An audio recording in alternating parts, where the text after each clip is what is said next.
O nome do tema é Uma Coisa. A semana passada nós falamos sobre uma coisa sem. Lembra disso? Quem estava aqui?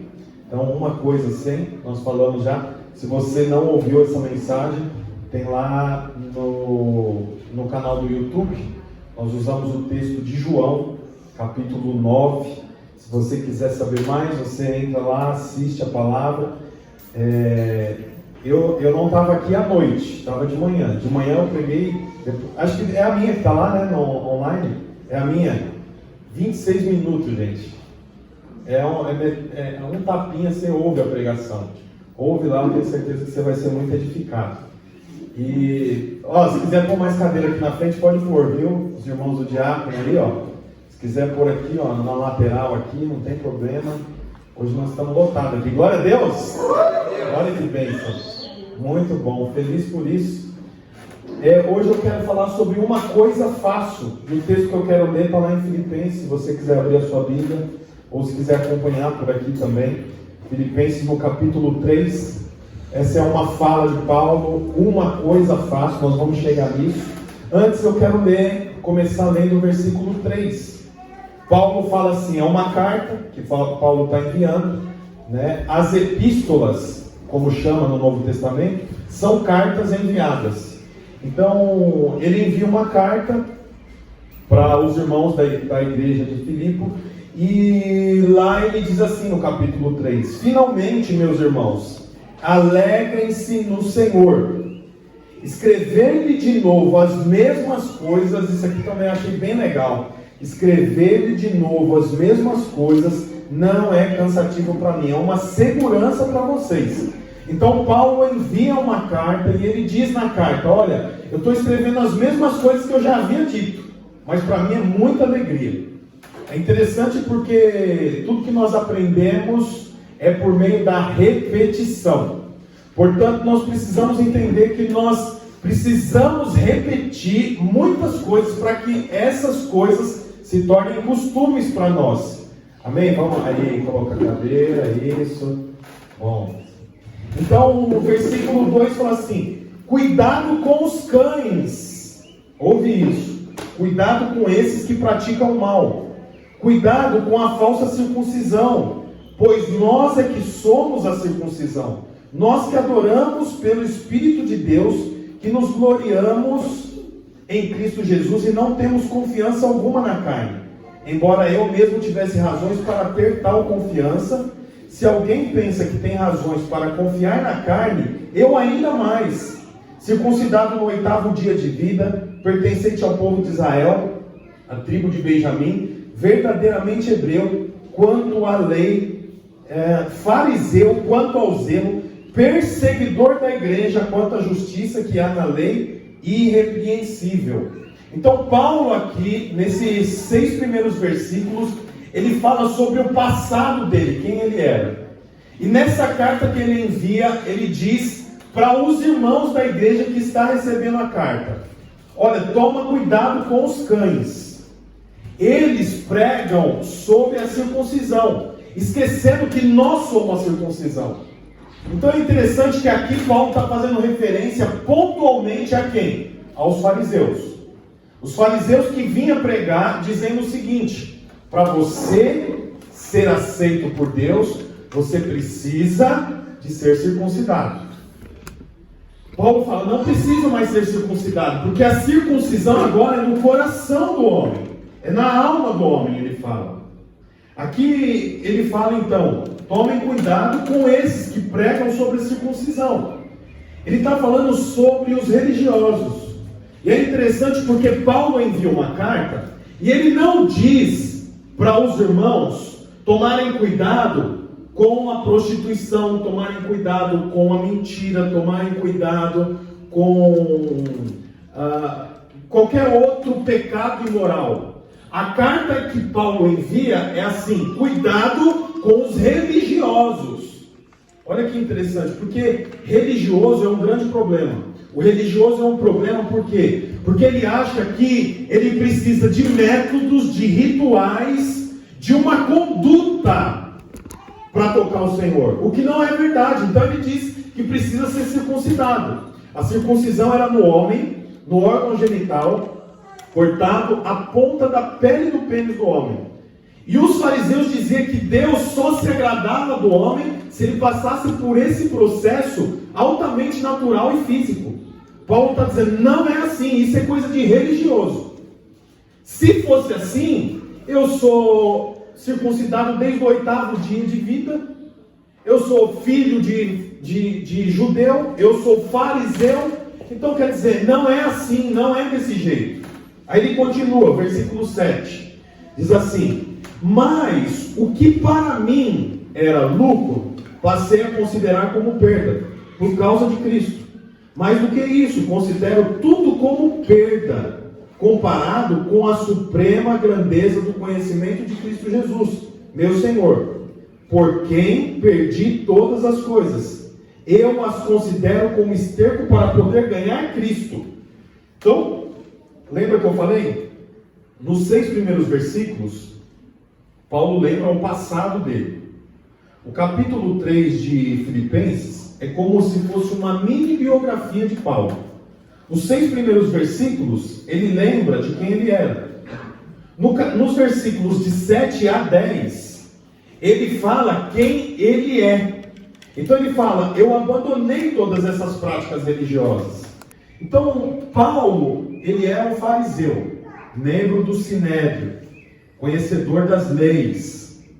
Aí ele diz aqui que ele abandonou todas essas coisas por amor a Cristo. Ele perdeu muitas coisas, inclusive ele fala que aquilo que ele tinha, ele olha e ele fala, poxa, isso aqui é esterco, não vale de nada. O que ele perdeu nesse processo quando ele deixa de ser um religioso e agora ele entrega a vida dele para Cristo? Porque Paulo, ele cria em Deus, mas ele não cria em Cristo. Até o momento que ele tem um encontro com Jesus e agora ele começa a crer em Jesus e ele se torna um cristão. Então ele perde muitas coisas. Por exemplo, ele perde o respeito dos judeus, porque judeu respeitava quem era judeu, ou judaizante, que não era servo de Cristo, mas servo de Deus apenas. Então ele perde o respeito do povo, ele perde a voz ativa no sinédrio, na reunião dos escribas, dos homens da lei. Ele perde muitas coisas, mas ele diz assim que ele considera esterco. Eu acho interessante porque esterco aparentemente não serve para nada. Mas no final das coisas, esterco é adubo. O adubo serve para fazer brotar coisas que foram ou estão sendo plantadas. E eu parei aqui nesse texto, nesse versículo, e eu queria dizer uma coisa para você. Talvez você passe por momentos na sua vida de dificuldade, de provação, momentos de tristeza. Poxa, parece que aquilo não vai servir de nada. Eu quero dizer para você, isso é esterco. Ah, mas como assim esterco? É esterco porque em algum momento isso será usado para germinar o que Jesus está plantando em você hoje. O que você está passando, as dores que você passou, o tempo difícil que você passou, as perdas, até nesse último ano de Covid, de tantas situações novas, eu quero profetizar sobre a sua vida. Isso é esterco. É esterco. Esterco é diferente, desculpe a palavra, esterco é diferente de merda. Merda você dá descarga, esterco você usa na plantação. O que você passou até aqui não foi merda. Seu casamento não é uma merda. Quero dizer para você que o que você passou e o que você está passando é esterco, e em nome de Jesus será usado para que as novas sementes possam germinar na sua vida. Amém. Eu declaro em nome de Jesus sobre a sua vida que o período de dificuldade e as desilusões serão usadas a favor do que o Senhor tem para você. Paulo diz, é esterco. Alguém pode pensar, nossa, então ele está dizendo que foi uma droga. Não, não foi.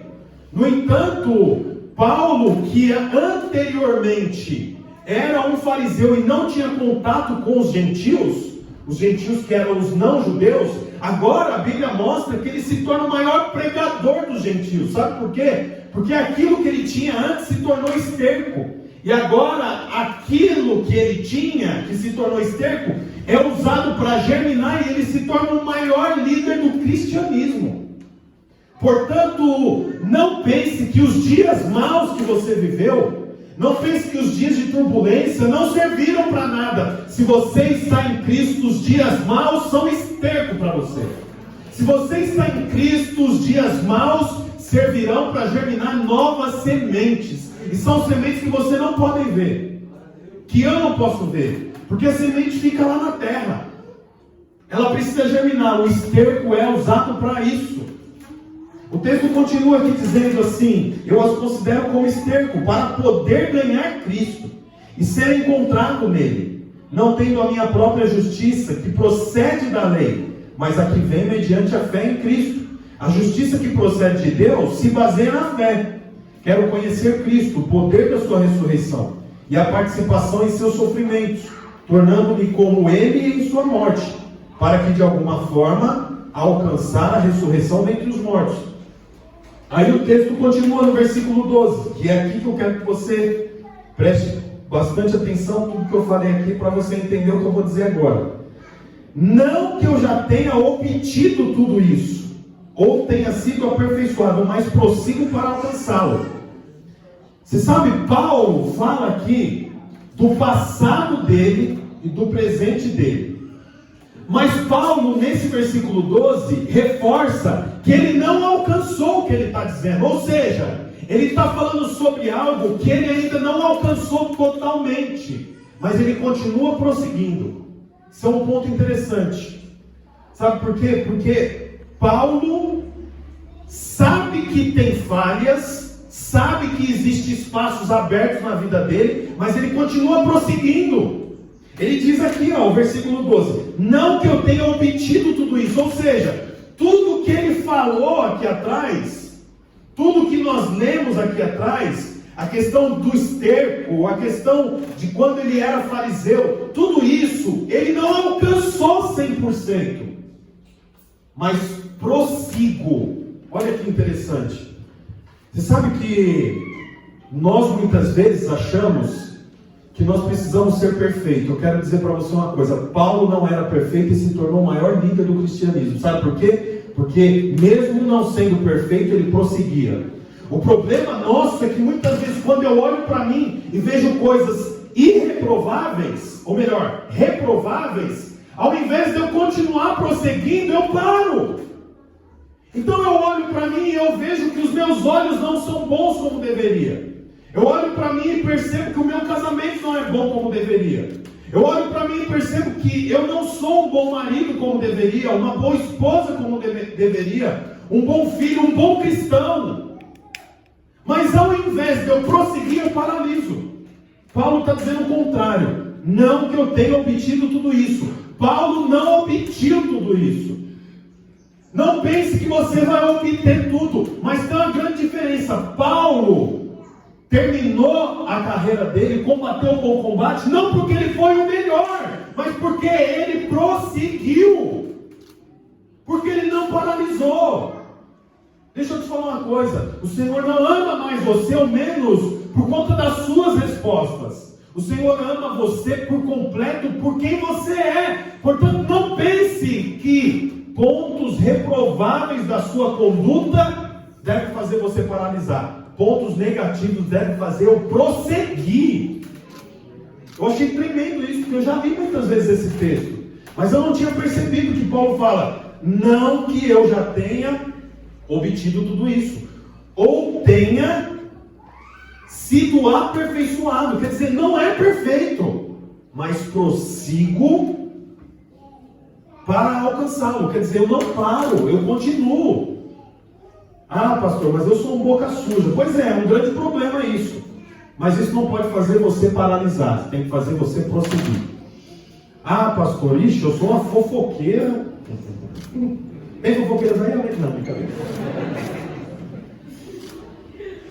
Tá, mas isso não deve fazer você paralisar. Aí domingo, dia do culto, o irmão falta no culto, porque no sábado discutiu com a esposa. Não, aí é que é bom você vir. Porque aí você vai ouvir coisas que vai mudar isso. Agora você discute discute com a esposa no sábado, não vem no culto no domingo. Tá triste, acordou de manhã, triste, quer saber de uma coisa? Eu vou dormir. Aí é que nós falhamos. Aí é que está o problema. Porque Paulo não foi quem foi, não escreveu mais de 70% do Novo Testamento porque ele era perfeito. Ele escreveu mais de 70% do Novo Testamento porque ele prosseguiu. Prosseguiu. Ele continuou. Deus se agrada disso. Aí o texto continua aqui. Fala assim: mas prossigo para alcançá-lo, pois para isso também fui alcançado por Cristo Jesus. Olha o 13. Irmãos, não penso que eu mesmo já o tenha alcançado. Não penso que eu já tenha alcançado. Não penso. Quer dizer, Paulo pensava corretamente. Eu preciso aprender a pensar corretamente. Deixa eu te falar uma coisa aqui, A Bíblia mostra duas igrejas. A igreja de Corinto e a igreja de Gálatas. A igreja de Corinto era uma bagunça. Capítulo 5, se eu não me engano, de 1 Coríntios, fala assim que o filho acabou se relacionando com a esposa do próprio pai. A Bíblia fala que no dia da ceia, vocês já sabem, eles bebiam tanto vinho que ficavam bêbados. Era uma vergonha a igreja, porque um irmão tinha problema com o outro, ao invés de eles resolverem juntos, eles iam para a justiça, colocavam o nome do próprio irmão no pau lá. Ia lá processar o irmão. Tinha vários problemas, mas no capítulo 1 de 1 Coríntios, Paulo dá início falando o quê? A igreja que não falta dom algum. O Senhor se alegra com essa igreja. Agora, quando a gente vai para frente, a igreja de Gálatas, é uma igreja que eles são tão honestos que eles dão dízimo até do hortelã que eles plantam. A igreja de Gálatas é uma igreja que segue o script. Mas sabe o que Paulo fala? Aos irmãos de Gálatas, todos. Não é assim? Todos. Olha, qual que é a diferença da igreja de Coríntios para a igreja de Gálatas? A igreja de Coríntios podia ter uma conduta equivocada, mas pensava corretamente. A igreja de Gálatas tinha uma conduta correta, mas pensava errado. O problema do pecado não é o ato, é o pensamento que gerou o ato. Vou repetir isso de novo. O problema não está no ato pecaminoso. O problema não está no ato de trair a esposa. O problema não está no ato de falar o palavrão. O problema está no pensamento que gera essa ação. Portanto, se eu estou com sinusite, eu não resolvo o problema da tosse, eu resolvo o problema da sinusite. Está entendendo? A tosse é só uma expressão da doença que eu estou. Se eu falo palavrão, não é que eu tenho que fechar a boca. Eu tenho que entender por que eu falo palavrão. Porque eu não consigo me controlar. Se eu não consigo me controlar, falta um fruto do Espírito, que é domínio próprio. Portanto, eu preciso buscar o domínio próprio. E não ficar quieto na hora de falar palavrão. Deu para entender? Eu trato a causa. Aqui a Bíblia diz assim: irmãos, não penso que eu mesmo já o tenha alcançado. Não penso. Paulo então mostra aqui que ele tinha um pensamento correto. Eu preciso aprender a ter um pensamento correto. Põe para mim aqui, Henrique, Romanos capítulo 12, versículo 3. Romanos 12, 3. Olha o que diz lá. Deixa eu abrir aqui também. 12, 3. É o próprio Paulo que diz isso também. Está o mesmo autor de Filipenses. Ele diz: por isso, pela graça que me foi dada, digo a todos vocês: ninguém tenha de si mesmo um conceito mais elevado do que deve ter, mas ao contrário, tenha um conceito equilibrado. O que Paulo está dizendo aqui? Que eu não devo ter um pensamento elevado, ou seja, superestimado. O que é superestimado? É o complexo de superioridade. Eu não devo pensar sobre mim mais do que eu sou. O nome disso é superestimado, sim ou não? Mas ele diz também que eu preciso ter um pensamento equilibrado, ou seja, eu não devo ter um pensamento subestimado. quer pensar inferior ao que eu sou. Então tem pessoas que sofrem, por quê? Porque pensa errado. E se você, ouve isso, se você pensa errado sobre você, você vai pensar errado em relação a todas as coisas. Porque se eu não me vejo corretamente, eu não consigo ver nada corretamente. A Bíblia fala que Paulo responde: não penso que eu alcancei todas as coisas. Olha, Paulo podia dizer que ele tinha alcançado todas as coisas, mas ele pensa corretamente. Olha, eu quero dizer uma coisa para você. Você não pode sofrer da superestimação, pensar mais do que você é, mas você também não pode sofrer da subestimação, pensar menos do que você é.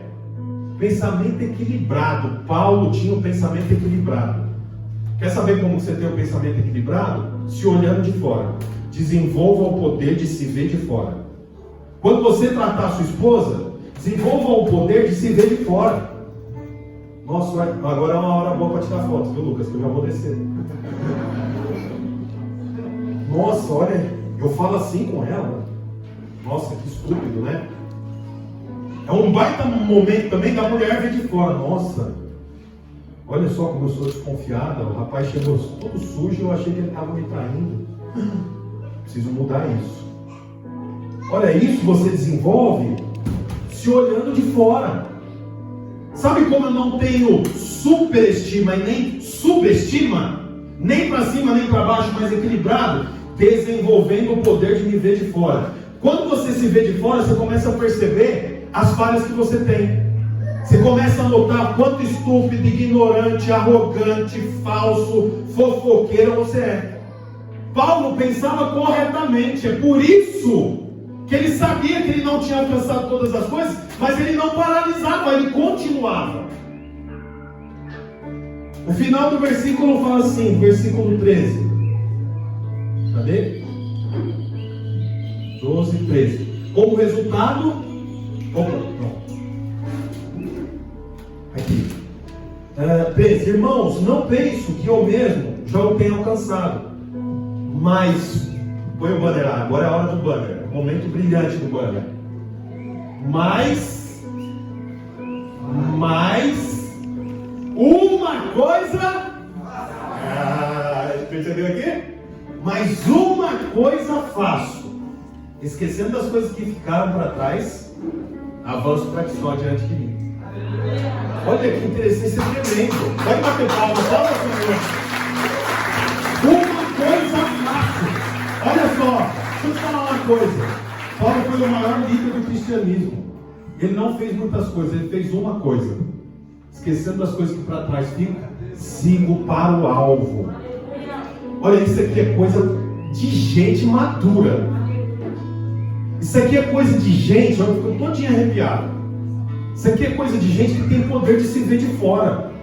Uma coisa faço, só uma coisa eu faço. Esquecendo as coisas que para trás ficam. Lembra do capítulo 3? Mini biografia, de versículo do 1 ao 6, o meu passado. Versículo do 7 ao 10, presente. E agora? Esqueço das coisas que para trás ficaram. Sigo para o alvo. Ó, deixa eu te falar uma coisa. Sabe o que vai fazer você seguir para o alvo? Primeira coisa, direção. Sabe por que ele seguia? Porque tinha direção. Quem não tem direção fica preso no passado. Quem não tem direção fica preso no passado. Por quê? Porque não sabe para onde vai. Tem que ficar seguindo. O bom atleta não corre olhando por sobre os ombros. Sabe por quê? Não importa quem vem atrás. Não importa quais metros passaram. Eu sigo para o alvo. Eu não posso correr olhando para trás para ver quem vem atrás de mim. Ou correr olhando para trás lembrando do escorregão que eu tomei. Ou correr olhando para trás lembrando do posto de água que eu peguei. Eu já corri muitas vezes. Meia maratona, 21 quilômetros. As corridas de 21 quilômetros têm ponto de hidratação. E nesses pontos de hidratação, além de água, muitas vezes tem melancia. E era muito bom. A gente vinha correndo já cansado. E aí você via um ponto de hidratação ali. E as meninas já ficam assim, para você nem precisar parar.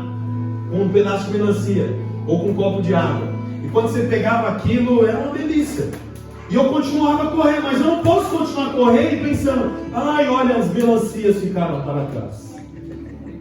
As águas, eu estou indo, mas eu não queria muito chegar. Da mesma forma também eu já corri com chuva. E quando eu passava naquelas faixas de pedestre, elas são mais lisas, vocês já perceberam? E por algumas vezes eu já escorreguei.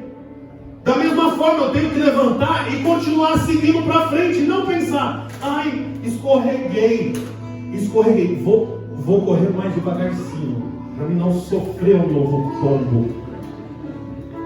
Esquecendo das coisas que para trás ficam, eu sigo para o alvo. Paulo não era o melhor, Paulo só tinha direção, essa é a diferença. Prossigo para o alvo. Paulo tinha não apenas direção, mas determinação. O problema são pessoas que ficam presas no passado, cheias de qualidade, cheias de dom, cheias de força, mas por conta do que aconteceu no passado, não vai para o futuro, fica preso. Aí começa a autocomiseração. Também eu caí, fizeram isso comigo, sofri um monte, você não sabe o que eu passei. Realmente, pegue tudo isso e faça esterco, e vai lá e põe na nova horta que você está começando. Isso aí é esterco, e esterco não é um problema, esterco é a salvação. Portanto, não pense que o seu passado é uma droga, o seu passado é esterco. Esterco nós usamos para nova colheita. Uma coisa faço, esquecendo das coisas que para trás ficam. Ah, mas eu apanhei meu marido, minha outra igreja, meu outro pastor, o meu último emprego, meu último patrão, minha última namorada, meu último rolê, eu não sei o que é o seu último, mas eu quero dizer uma coisa para você. A diferença entre o vencedor e o perdedor é que o vencedor continua. Levanta a sua cabeça, para de ficar olhando para trás. O atleta consagrado não se tornou consagrado ouvindo palestras, fazendo leitura. Ele se tornou consagrado indo para o campo. Ele se tornou consagrado pondo tênis e indo correr. E não ficar olhando quem está correndo. E não ficar olhando quem está entrando no campo. Você quer ser alguém consagrado? Põe o tênis e vai para o campo. Tem um grande problema entre quem vai para o campo e a arquibancada. Nós estamos aí em dias que não tem torcida nos campos, nos estádios. Inverteu tudo. Os donos da casa não ganham como ganhava antes. Vocês estão acompanhando isso ou não? Diminuiu o Campeonato Brasileiro. Os donos da casa, quando jogavam nos seus estádios, o índice de vitória era muito maior. O nível de erro do juiz é muito maior. Agora que não tem arquibancada, tem o que tem, é aquilo ali, aquele é o verdadeiro futebol. Porque a arquibancada não faz mais influência. Deixa eu te falar uma coisa, é muito fácil ficar sentado só criticando quem está jogando. Sabe o que você tem que fazer? Põe um tênis e vem para o campo, porque tem espaço para você, tem lugar para você. Para de ficar sofrendo. Para de ficar preso no seu passado. Seu passado te prende porque você não está prosseguindo. É momento de prosseguir com o seu casamento. É momento de prosseguir com o seu chamado. É momento de prosseguir com o que Deus tem para você. Para de ficar sofrendo. Satanás vem lembrar todo dia do seu passado. Mostra para ele o seu futuro. Mostra para ele o seu futuro. Porque o diabo quer mostrar para você o seu passado todo dia. Todo dia ele quer lembrar o que você tem feito, o que você fez. Quando ele mostrar para você o seu passado, diga para ele qual é o seu futuro. O seu futuro é com Cristo, o seu futuro é com Ele. O seu futuro é um futuro de vitória. O seu futuro é um futuro com o Senhor. Portanto, pare de ficar no passado. Eu estou lendo um livro chamado Weak Church, escrito por um pastor da Malásia, se eu não me engano. A igreja dele é gigantesca. O nome da igreja dele é Victory. Mas ele inventou uma expressão chamada Weak Church. E ele explica por que chama Weak Church. Ouve isso, preste atenção, já estou acabando. Nos anos 2000, dois sócios se juntaram e criaram uma enciclopédia virtual chamada Nupédia, nos anos 2000. Essa enciclopédia chamada Nupédia, ela só continha artigos e matérias científicas comprovadas como realidade. Para que fosse assim, havia muito tempo de estudo. Portanto, passado 8 meses da inauguração da enciclopédia virtual chamada Nupédia, só havia 24 artigos. Só 24. Por quê? Porque o processo era lento. Muitos professores, muitos PhDs tinham que avaliar aquele artigo para ele subir para o Nupédia. Sendo assim, não funcionava, porque a internet é rápida. Não pode ficar 24 artigos e um dia a pessoa lê e não entra mais no site. Eles perceberam o problema. Em 2003, eles transformaram a Nupédia na Wikipédia. Quem conhece a Wikipédia? Wikipédia é um site de informações que qualquer um pode alterar, pode colocar mais informações. O Wikipédia, depois de algumas semanas, já tinha mais de 24 mil artigos e a coisa funcionava. Sabe o que isso mostra para nós? A igreja não é uma Nupédia que precisa só de especialista. A igreja é uma Wiki Church, onde todos podem também participar. Você pode participar, você precisa ter coragem. A igreja não é feita por especialistas, a igreja não é feita por mestres, por PhD. A igreja é feita por gente. O maior patrimônio da igreja é gente. Mas você não pode ficar preso no seu passado. Você precisa entender que existe um futuro para você. E quando o Senhor morreu na cruz, Ele olhou para você. Quando o Senhor estava na cruz, Ele lembrou de você. E mesmo conhecendo quem você seria, Ele te amou. Mesmo conhecendo o seu passado, Ele te aceitou. O nome disso é amor. Nós temos dificuldade de entender porque o nosso amor não é como o de Cristo. É por isso que eu não tento alcançar o amor de Cristo, eu apenas usufruo do amor dele. Você precisa aprender a usufruir do amor do Senhor e parar de querer amar Ele como Ele te ama. Nós não vamos conseguir alcançar o amor dele, mas eu tenho autorização para usufruir do amor que Ele tem. Queria que você ficasse em pé no seu lugar. Feche os seus olhos e fala para o Senhor: Senhor, eu estou preso no meu passado, Pai. Eu estou preso no meu passado. Eu estou preso lá no dia que eu casei, no dia que eu conheci esse homem. Eu estou preso na morte do meu pai. Eu estou preso na morte da minha mãe. Eu estou preso no dia que eu fui mandado embora do emprego. Eu estou preso lá na igreja que eu fazia parte. Eu estou preso lá no pastor que me liderava. Eu estou preso lá na cidade em que eu morei. Eu estou preso, Senhor. Mas uma coisa faço, esquecendo das coisas que para trás fica, sigo para o alvo. Declare isso ao Senhor.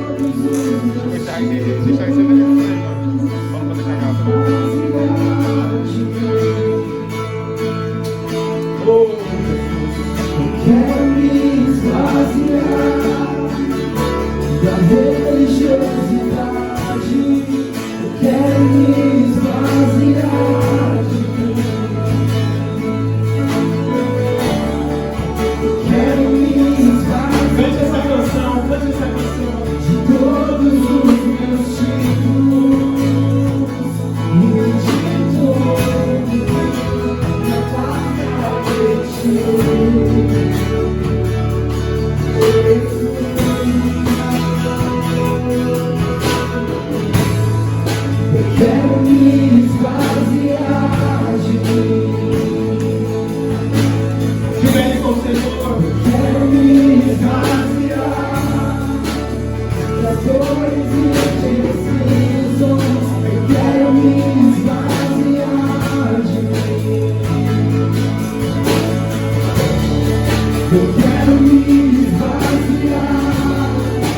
da prisão do passado e de tudo que afasta este.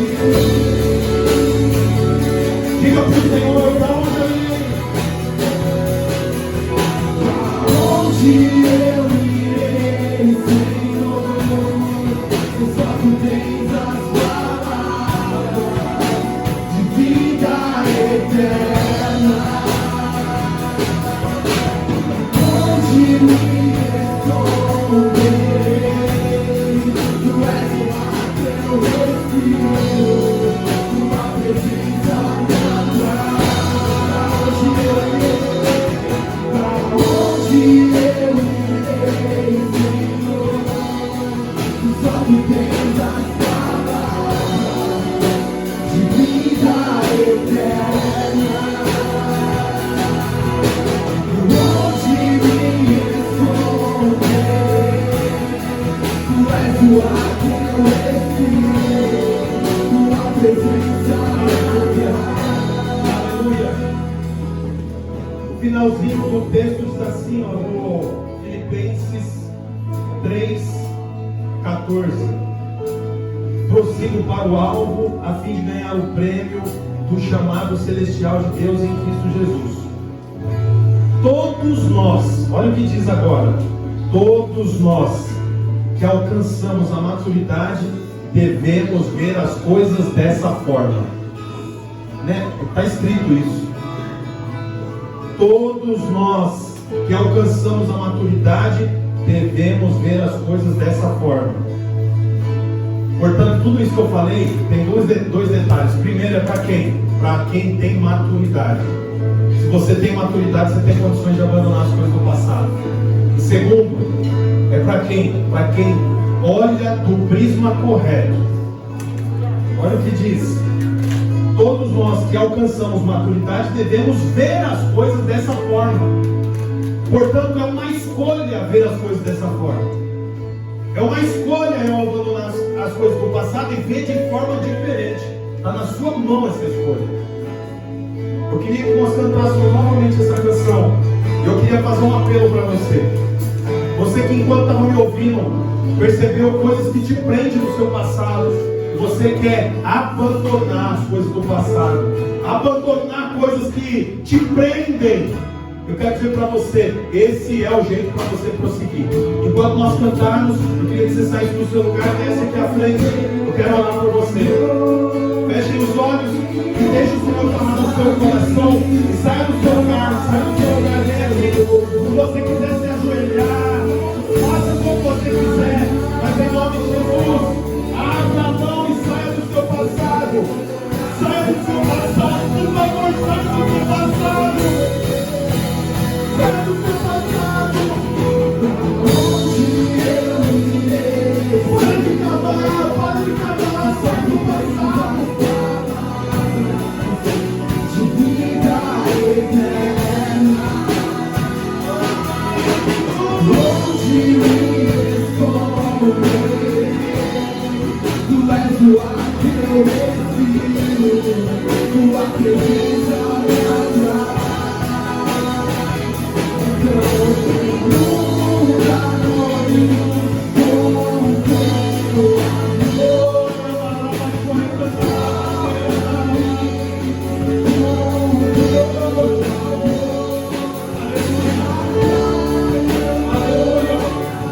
Senhor, vocês que vieram aqui à frente, o Senhor diz algo para você aqui. Só tem um jeito para você sair do passado, é parar de cavar. Quanto mais você cava, mais você vai para o fundo do seu passado. E a Bíblia diz que eu é que tenho pensamento sobre vós. Você não está liberado a pensar sobre você mesmo. Eu tenho pensamentos sobre vós, que são pensamentos de bem e não de mal. Portanto, pare de ficar olhando para o buraco. Vai para Cristo, olha para cima. O meu socorro vem do monte, o seu socorro vem dos céus. Coloque a mão sobre o seu coração. Senhor, eu declaro aqui, Pai, Eu declaro em nome de Jesus sobre cada um desses irmãos, cada jovem, cada casal, cada mulher, cada criança.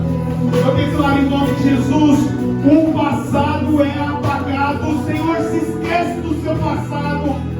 Ele diz para você que Ele não fica te medindo pelo seu passado. O Senhor diz para você: prossiga, prossiga, continue a prosseguir. Prossiga e continue a prosseguir. Eu declaro em nome de Jesus novo casamento. Eu declaro em nome de Jesus uma nova igreja. Você é uma nova igreja. Eu declaro em nome de Jesus nova esperança, uma nova porção de vida, um novo tempo para você, em nome de Jesus. A partir de hoje você vai exalar um novo cheiro, um novo cheiro, um novo cheiro. O seu cheiro era cheiro de passado, mas hoje o seu cheiro é cheiro de futuro. Você cheirava de fundo, você cheirava uma igreja, você cheirava a pecado, a enxofre, mas eu declaro, hoje você tem o perfume de Cristo e você há de prosseguir. O Senhor chama você para prosseguir em nome de Jesus, em nome de Jesus. Aleluia! Levante no chão e há um futuro para você. Onde eu irei,